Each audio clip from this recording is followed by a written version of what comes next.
이 시간 이 땅의 그루터기라는 제목으로 우리 함께 은혜를 나누기 원합니다.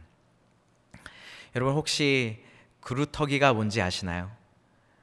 네, 그루터기 저도 최근에는 본 적이 없는데 그루터기는 어떻게 생겼냐면 이렇게 생겼습니다.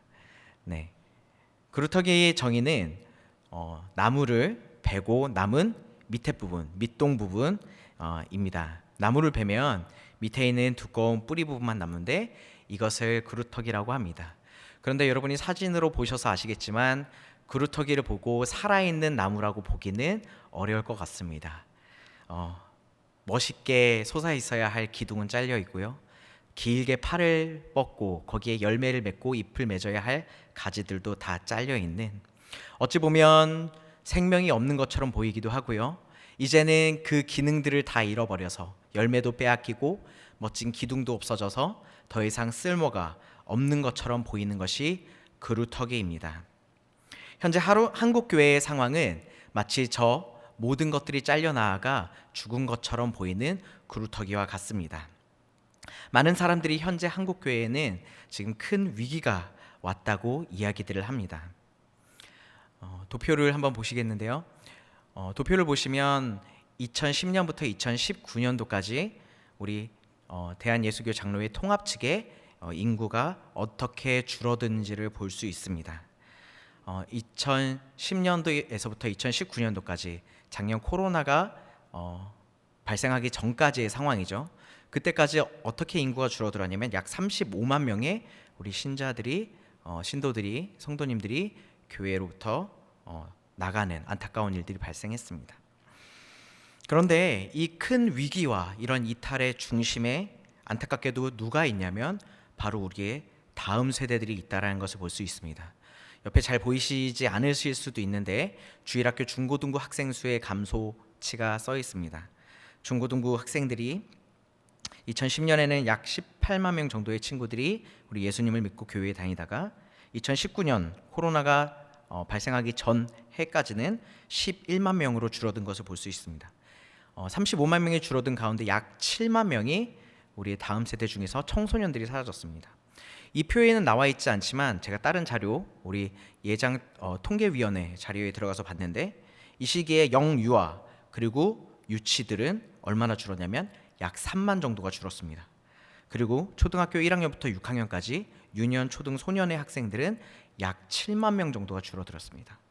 이 친구들을 합하면 도합 17만에서 18만 정도의 다음 세대 친구들이 교회로부터 이탈한 것을 볼 수 있고, 아까 35만의 숫자가 이탈한 숫자를 대비해 보았을 때 약 절반 정도가 우리 아이들인 것을 우리가 확인할 수 있습니다.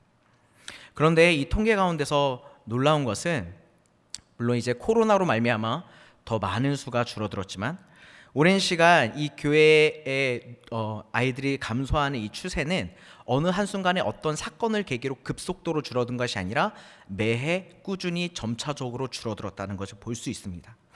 도대체 왜 그렇게 하나님 앞에 예배드리고 하나님 앞에 뜨겁게 부응했던 이 한국 교회가, 그리고 다음 세대들이 점차적으로 하나님을 떠나서 교회를 떠나서 세상 가운데 나아가게 됐을까요? 많은 전문가들이 이것들에 대해서 교회가 다음 세대에 대한 투자와 관심이 부족했다라고 얘기하고 있습니다. 교회에서 마음껏 뛰어놀고 우리 성도님들과 우리 또 교회의 모든 어른들로부터 사랑과 격려와 지지를 받아야 하는 아이들이 더 이상 교회로부터 사랑과 관심을 받지 못한다고 느껴지자 그 아이들에게 기쁨을 주고 더 자극적인 즐거움을 주는 세상 가운데 끌려가기 시작했다라고 하는 것입니다. 그래서 우리는 이렇게 다음 세대들, 자라나야 하는 초목들이 없는 한국교회의 위기의 상황 가운데 처해 있습니다. 그런데 오늘 말씀 가운데서 이런 위기가 진행되고 있는 한 나라와 그를 향한 하나님의 말씀을 대언하고 있는 선지자의 모습을 우리가 볼 수 있습니다. 오늘 말씀은 앞으로 정말 멸망을 향해 달려가고 있는 남유다와 이스라엘을 향해서 하나님이 그들이 지속적으로 하나님 앞에 범죄하고 그것들이 누적되어서 곧 멸망할 것을 경고하는 메시지로 가득 차 있습니다. 그리고 그 경고의 대상은 바로 이스라엘 백성들입니다. 여러분이 잘 아시는 것처럼 이스라엘 백성들은 하나님께서 선택하신 백성임에도 불구하고 반복적으로 하나님 앞에 죄를 짓고 하나님 앞에 그들이 심판을 받아 이방 백성으로부터 침략을 당하고 그들이 고통받을 때에 뒤늦게 회개하고 깨우쳐 하나님 앞에 부르짖었던 족속입니다. 근데 안타깝게도 그 역사가 지속적으로 반복되었습니다. 시족 사회 때도 그랬고요. 그리고 왕들이 다스리던 지금 이 시대에도 동일하게 일어나고 있습니다. 남유다와 북이스라엘에 이 이스라엘 백성들의 범죄함이 차고 넘쳐서 하나님은 지속적으로 하나님이 보내신 예언자들, 선지자들을 통해서 그들의 죄를 경고하고 돌아오라고 말씀을 하십니다. 하지만 이 시대의 이스라엘 백성들은 하나님께서 하시는 이러한 경고를 계속 무시해왔습니다. 대표적으로는 왕들이, 특히 한 번도 선한 왕을 배출하지 못했던 북이스라엘 왕들이 그러했고요. 그리고 남유다도 만만치 않게 하나님 앞에 범죄하는 모습들을 보였습니다.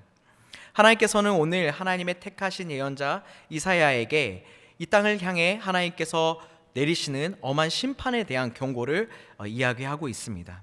그런데 하나님께서 이스라엘 백성 가운데 이렇게 심판을 얘기하시고 평소였으면 그런데 너희가 잘 들어, 내가 이렇게 너희들이 계속 죄 지으면 심판할 건데 지금이라도 너희가 회개하고 돌이키면 내가 너희를 다시금 받아줄 거야, 용서할 거야 라고 얘기하시던 이전의 상황과 오늘은 조금 다르게 이야기하시는 것을 볼 수 있습니다. 이사야 6장 9절부터 12절까지의 말씀을 제가 읽어드리겠습니다. 여호와께서 이르시되 가서 이 백성에게 이르기를 너희가 듣기는 들어도 깨닫지 못할 것이요 보기는 보아도 알지 못하리라 하여 이 백성의 마음을 둔하게 하며 그들의 귀가 막히고 그들의 눈이 감기게 하라. 염려하건대 그들이 눈으로 보고 귀로 듣고 마음으로 깨닫고 다시 돌아와 고침을 받을까 하노라 하시기로 내가 이르되 주여 어느 때까지니까 하였더니 주께서 대답하시되 성읍들은 황폐하여 주민이 없으며 가옥들에는 사람이 없고 이 토지는 황폐하게 되며 여호와께서 사람들을 멀리 옮기셔서 이 땅 가운데 황폐한 곳이 많을 때까지니라. 아멘.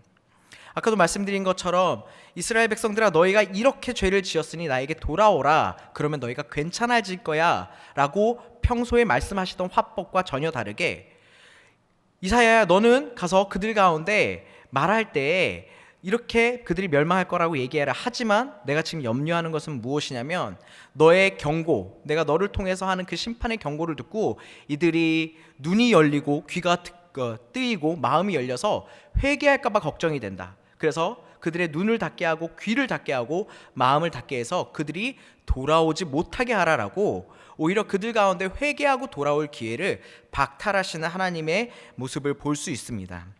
심지어 그 끝은 어디까지 가게 되냐면 성읍들이 황폐하여지고 사람들이 없어져서 사람들이 다른 곳으로 옮겨져 이 이스라엘 땅이 완전하게 황폐해질 때까지, 그래서 황폐한 곳이 많아질 때까지 하나님께서는 그렇게 하라고 얘기하십니다. 실제로 하나님께서 이사야를 통해서 하신 이 말씀들, 이사야에게 하신 이 말씀들은 약 130년 후에 남유다가 완전히 멸망하여 바벨론의 포로로 끌려감으로 성취된 것을 우리는 알 수 있습니다. 이사야서 6장 13절에 보면 그 중에 10분의 1이 아직 남아 있을지라도 이것마저 내가 황폐하게 할 것이다 라고 말씀하십니다. 단 10분의 1도 남지 않게끔 내가 다시는 이것들이 자라나서 살아나지 못하게 할 만큼 이것들을 끝까지 진멸하고 심판할 것이다 라고 하는 준엄한 하나님의 경고가 이스라엘 백성들에게 이사야를 통해서 내려지는 것입니다. 하나님께서는 하나님 앞에 하나님께서 말씀하시게 하신 선지자들을 거절하고 우리들을 전쟁 가운데 지켜줄 왕을 세워주며 그 왕들을 따르던 이스라엘 백성들의 범죄함, 그리고 자기의 힘과 능력으로 열강들 사이에서 살아나려고 정치를 하며 온갖 지혜를 짜내던 그 이스라엘 백성들에게 이제는 아무것도 없게끔, 그래야 멸망하게끔까지 하나님께서 하시는 겁니다. 도대체 왜 이렇게까지 이스라엘 백성들을 멸망시키셔야 됐을까요? 그것은 바로 하나님께서 이들을 다시 회복시키시고 살리는 역사, 오직 생명을 죽음 가운데서 살리는 역사는 하나님께서만 하실 수 있고 사람들이 완전히 멸망함으로 말미암아 그 주권을 인정하게 하기 위함입니다. 하나님께서는 그들을 완전히 멸망하게 함으로 자신의 모든 자아와 그들의 힘과 능력들을 포기하고 내려놓고 오직 하나님께로 돌아오고 하나님만을 찾기를 원하셨습니다. 코로나 시대에 많은 어려움들이 있었고 많은 힘듦들이 있었습니다. 근데 슬기로운 집콕 생활이라는 말이 생길 정도로 많은 사람들이 외부 활동을 자제하면서 오히려 반대로 급부상한 여러 가지 영역들이 있었습니다. 여러분이 잘 아시는 것처럼 배달 영역이 굉장히 큰 성장을 이루었죠. 그런데 여러분들은 잘 모르시겠지만 우리 아이들이 잘 아는 굉장히 발전한 영역이 있습니다. 그것은 바로 게임입니다. 게임 중에 모여봐요 동물의 숲이라고 하는 게임이 있습니다. 네, 이 게임은 별게 없습니다. 그냥 조용히 자기 마을을 나무도 베고 꽃도 심고 낚시도 하고 조용히 유유자적하게 자기만의 마을을 만들어가는 게임입니다. 많은 사람들이 남아도는 시간 집에서 콕 박혀 있어서 보내야 되는 이 시간에 이 게임처럼 여유롭게 한가롭게 낚시도 하고 나무도 베면서 자기의 집도 지으면서 또 이 네트워크를 통해서 다른 친구의 집에 놀러 가기도 하면서 많은 사람들이 동물의 숲을 즐겼고 그 안에서 관계를 형성하였다고 합니다. 그런데 이 동물의 숲 시리즈에는 나무를 도끼로 벤 후에 그루터기가 남는 모습이 나옵니다. 그런데 이것들을 삽으로 파내어 완전히 제거하지 않으면 나중에 다시 싹이 나고 자라서 나무가 된다고 합니다. 기둥이 잘려서 마치 죽은 것처럼 보였던 그루터기에도 아직 생명이 있습니다. 때문에 이 그루터기는 언제든지 다시금 싹을 내고 다시 나무가 될 수 있습니다. 비록 엄청나게 오랜 시간이 걸리지만 말입니다. 한 뉴질랜드의 과학자는 그루터기가 분명히 광합성을 하지 못해서 양분을 흡수하지 못할 텐데 죽지 않고 왜 생명을 유지할 수 있는지를 연구하였습니다. 그런데 뉴질랜드의 이 과학자들이 150년 이상 생명을 이어가는 카오리 나무의 그루터기가 어떻게 이 생명을 유지하는지를 연구해 봤을 때 놀라운 것을 발견했는데 바로 땅 아래의 뿌리들이 서로 얽히고 설켜 있어 이들이 유기적으로 연결돼 있고 이 유기적인 연결돼 있는 가운데에서 광합성이 가능한 나무들이 광합성이 불가능한 그루터기에 양분을 제공한다는 것을 발견하고 확인하였습니다. 이사야서 6장 13절의 말씀 후반절을 제가 다시 읽어드리겠습니다. 밤나무와 상수리나무가 배임을 당하여도 그 그루터기는 남아있는 것 같이 거룩한 씨가 이 땅의 그루터기니라 하시더라. 아멘. 마치 죽은 것처럼 보였던 그루터기들이 그 보이지 않는 곳에서 뿌리들이 연결되어 있어서 그들이 양분을 흡수하며 살아있고 그것들이 비록 더디지만 새로운 생명을 만들어내고 그것들이 다시금 멋있는 기둥과 멋들어진 가지들을 뻗어내어 열매를 맺고 그 과실을 맺음과 같이 하나님께서도 그 그루터기를 남기심으로 거룩한 씨를 통한 그루터기를 남기심으로 이스라엘 백성들을 회복하길 원하셨다고 합니다. 그리고 여러분이 잘 아시는 것처럼 이 거룩한 씨의 그루터기는 바로 예수 그리스도입니다.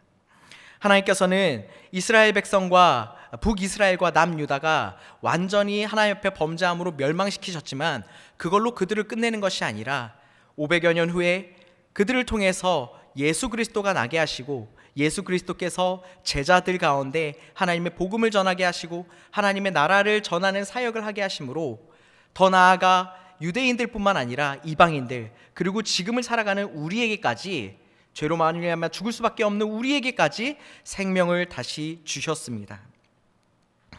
이러한 그루터기의 생명 사역, 다시금 그리스도를 전하고 죽은 것들 가운데 생명을 만들기 위한 이 사역 가운데 하나님께서 이사야를 부르셨습니다. 하나님께서 이사야를 부르신 것처럼 오늘 이 시대에 이 황폐해진 한국 교회와 또 이 현대의 아버지 우리 가운데 하나님께서는 누구를 부르셨냐면 바로 우리를 부르셨습니다. 그렇다면 우리는 어떻게 해야 될까요? 이사야서 6장 6절부터 8절에 하나님께서 이사야에게 하신 말씀과 또 모습들을 통해서 우리가 어떻게 해야 될지를 배우기 원합니다. 제가 읽어드리겠습니다. 그때 그 수럽 중에 하나가 부젓가락으로 제단에서 짚은 바 핀 숯을 손에 가지고 내게로 날아와서 그것을 내 입술에 대며 이르되 보라, 이것이 내 입에 닿았으니 내 악이 제하여졌고 내 죄가 사하여졌느니라 하더라. 내가 또 주의 목소리를 들으니 주께서 이르시되 내가 누구를 보내며 누가 우리를 위하여 갈고 하시니 그때에 내가 이르되 내가 여기 있나이다, 나를 보내소서 하였더니 아멘. 이 그루터기 된 사역, 다시금 생명을 살리기 위한 사역 가운데 하나님께서 이사야를 부르셨을 때 이사야는 두 가지로 반응합니다. 첫 번째로는 하나님의 말씀 가운데 그 핀 숯을 입으로 지집니다. 자신의 말과 자신의 생각을 전하는 이 혀를 하나님의 숯으로 지짐으로 말미암아 하나님의 말씀만이 전해지게 하셨습니다. 우리 산성교회는 최근에 온전케 하시는 예수 그리스도, 우리 히브리서 12장 1절에서 2절까지의 말씀은 온 가족이 함께 암송하고 그것들을 성도들 가운데 함께 나누었습니다. 우리가 우리의 어떤 지혜와 우리의 말로 다시금 이 교회를 회복해보자, 다음 세대를 회복해보자, 우리의 삶을 회복하자라고 하는 것이 아니라 오직 하나님의 말씀이 우리의 입 가운데, 우리의 심령 가운데, 우리의 삶 가운데 살아서 역사하게 하기를 하나님께서는 원하고 계시는 것입니다. 두 번째로 또 이사야는 어떤 모습을 보이고 있습니까? 주님께서 부르셨을 때 주님, 저는 그것을 하고 싶지 않습니다, 제가 할 만한 그릇이 아닙니다 라고 얘기하는 것이 아니라 주님, 내가 여기 있습니다, 나를 보내십시오라고 하는 순종의 모습을 보이는 것을 우리가 볼 수 있습니다. 오늘 이 위기의 한국교회 상황 가운데, 다음 세대가 죽어가고 있는 이 상황 가운데 하나님께서 동일하게 우리에게 말씀하십니다. 누가 나를 위하여 갈고. 혹시 이 말씀이 오늘 여러분의 삶 가운데 전해지고 있는데 여러분은 어떻게 응답하고 계십니까? 바라고 원하옵기는 주님, 내가 여기 있사오니 나를 사용하여 주시옵소서라고 이사야와 같이 하나님의 말씀 가운데 내가 순종하며 나아가겠다고 적극적으로 동참하며 나아가는 우리 산성교회 모든 성도님들이 되시길 원합니다. 이렇게 그루터기 되신 예수 그리스도를 따르는 이 시대의 그루터기가 한 사람 한 사람 늘어날 때 하나님은 기적과 같이 우리의 삶을 회복시킬 것이며 우리의 가정을 회복시키시고 우리 산성교회를 회복시키시고 한국교회를 회복시키시고 다음 세대들을 회복시킬 것입니다. 이 시간 자신의 삶이 한번 완전히 바닥까지 내려앉았지만 하나님의 말씀 가운데 나아가서 다시 회복된 한 젊은 목회자의 이야기로 설교를 마치려고 합니다. 한 젊은 목회자가 있었습니다. 이 친구는 어려서 부유한 환경과 어려서부터 예수님을 믿는 부모님으로 말미암아 신앙을 가지고 아주 넉넉하고 풍요롭게 자랐습니다.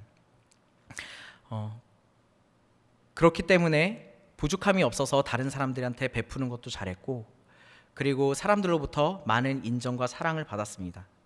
그런데 이 친구는 그 모든 인정과 사랑이 자신이 뛰어나서 혹은 자신이 착하기 때문에 부모님이 부자여서 그렇게 된 것인 줄로 착각하였습니다.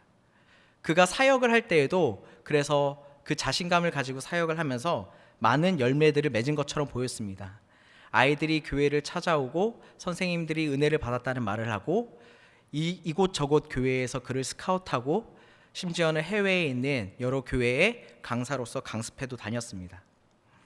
그러던 그가 어느 날 하나님께서 네가 사람들의 인정을 받기 위해서 나의 사역을 하지 않고 있고 너의 영광만을 취하고 있다라는 것들을 깨닫게 되었습니다. 그때부터 그가 내가 그동안 생각했던 나의 힘과 능력으로 내가 지금 이 자리에 있다라는 교만한 마음을 버리고 하나님, 제가 사람들의 인정을 바라지 않고 하나님의 인정만을 바라보며 사역을 하겠습니다라고 결단을 하는 순간이 있었습니다. 그 결단 후에 이상하리라 만큼 그의 삶은 소위 실패하기 시작했습니다. 건강을 잃었고요, 재정이 악화되면서 빚이 늘어났고, 그로 말미암아 마음의 상처가 많아지면서 관계까지 깨어지는 것들을 경험하게 되었습니다. 가장 큰 일은 그의 자녀가 태어날 때 뇌출혈로 태어나 자라면 죽을 수도 있고 기껏해서 살아나 봐야 장애인이 될 거라는 판정을 받았습니다. 그때 그 젊은 목회자는 하나님께 이렇게 따졌다고 합니다. 하나님, 내가 그렇게 사람의 인정을 갈구하면서 열심히 일할 때는 많은 사람부터로부터 인정받게 하시고 칭찬받게 하시고 돈도 많이 벌게 하시고 그렇게 많은 것들을 주시더니 왜 이제는 하나님 앞에 순종하고 하나님의 말씀대로만 살겠다고 이야기하는 나에게 이렇게 고통을 주십니까? 그렇게 하나님께 한창을 원망하던 그 목회자에게 하나님께서 이런 말씀을 주셨다고 합니다. 네가 나에게 온전히 나오기를 원한다. 그 목회자가 바로 저입니다. 그동안 세상 사람들로부터 칭찬을 받기를 원하고 그래서 열심히 사역하고 일할 때는 제 중심에 하나님이 안 계셨습니다. 그런데 하나님께서 저의 죄악된 모습, 교만한 모습, 하나님이 아닌 사람들을 바라보는 모습을 바라보게 하시고 다시 하나님을 바라보는 그 시선으로 돌렸을 때 세상 가운데서는 더 복이 주어져야 되는데 오히려 세상 가운데는 실패만이 있었습니다. 그런데 그 실패의 끝 가운데서 하나님께서 내가 나에게로 다시 돌아오길 원한다. 그 말씀을 했을 때 저는 다시금 목회자로서의 생명을 이어갈 수 있었습니다.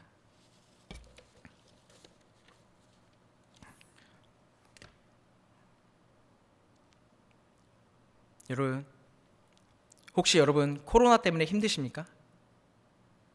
혹시 현재의 상황들이 여러분들이 바라는 대로 되지 않습니까? 교회를 바라봤을 때 교회가 죽어가는 것처럼 느껴지십니까? 우리 다음 세대들의 신앙이 없어져서 미래가 걱정이 되십니까? 여러분 걱정하지 마십시오. 예수 그리스도께서 함께 하시는 한 지금은 보이지 않지만 그 안에는 생명이 있습니다. 우리 이미지를 하나 보여주시면 감사하겠습니다. 다 죽어가는 그로터기 가운데 저렇게 새로운 생명이 피어나듯이 아주 더디지만 예수 그리스도를 믿는 우리 가운데는 생명이 자라고 있습니다. 우리 다음 세대들 가운데는 생명이 자라고 있습니다. 우리 산성교회 가운데는 생명이 자라고 있습니다. 우리의 가정 가운데는 생명들이 자라고 있습니다. 이 예수 그리스도를 믿고 우리가 나아갈 때, 그 말씀 가운데 우리가 순종하며 나아갈 때 하나님께서는 우리 산성교회를 그리고 여러분 성도 한 분 한 분을 여러분들의 가정을 향한, 교회를 향한, 이 땅을 향한 그루터기로 삼으시고 하나님의 사역에 동참시키실 줄로 믿습니다. 이 시간 기도하겠습니다.